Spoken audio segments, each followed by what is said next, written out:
forgotten lunchbox that saved a life.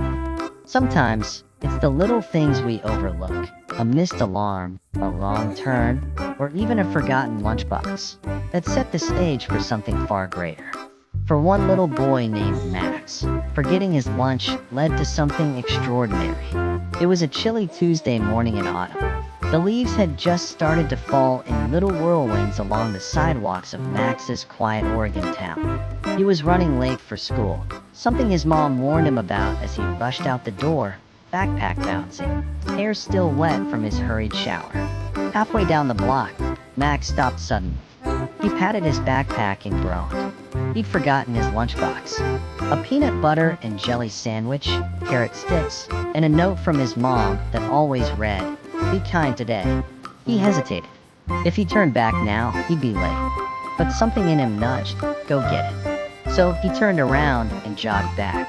But instead of taking the familiar sidewalk home, Max decided to cut through the little pedestrian bridge behind his neighborhood. It was faster, and he liked watching the ducks in the creek below. As Max stepped onto the bridge, he noticed someone ahead. A man, sitting on the ledge, his feet dangling over the edge like they didn't belong to him. His shoulders hunched, his head down. Max stopped. He looked around. There was no one else.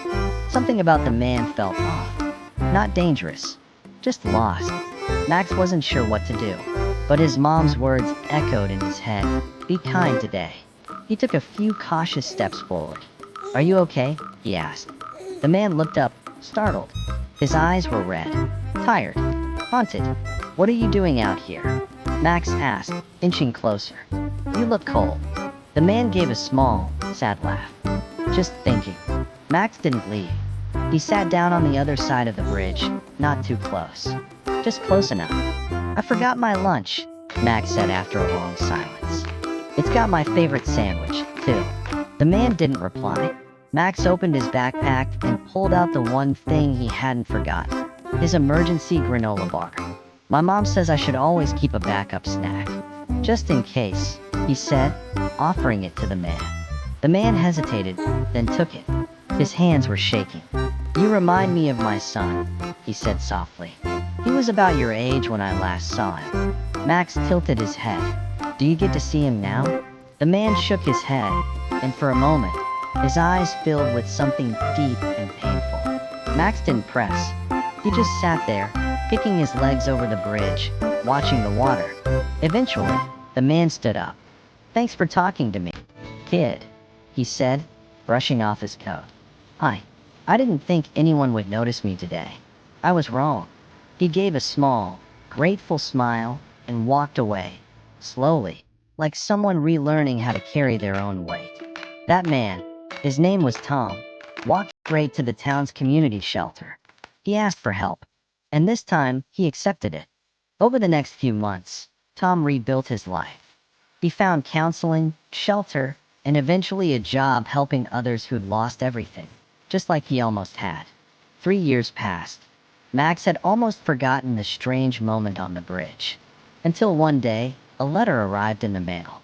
It was addressed to the boy who forgot his lunch. Inside, there was a photo of a man, clean-shaven, smiling, standing with a group of kids outside a youth center. It was Tom. The letter read, You didn't just talk to me that day, Max. You saw me. And when no one else cared whether I lived or died, you gave me a reason to stay. I'll never forget your kindness. You saved my life with a granola bar and a conversation. Thank you. In a world where it's easy to walk past someone in pain, one child chose to stop. One small act of kindness, a granola bar, a forgotten lunchbox, changed a life. Sometimes, the greatest rescues come in the smallest moments. Because everyone just wants to be seen and remembered. If this story touched your heart, don't let it stop here. Like, share, and subscribe. Because sometimes, sharing kindness starts with sharing a story.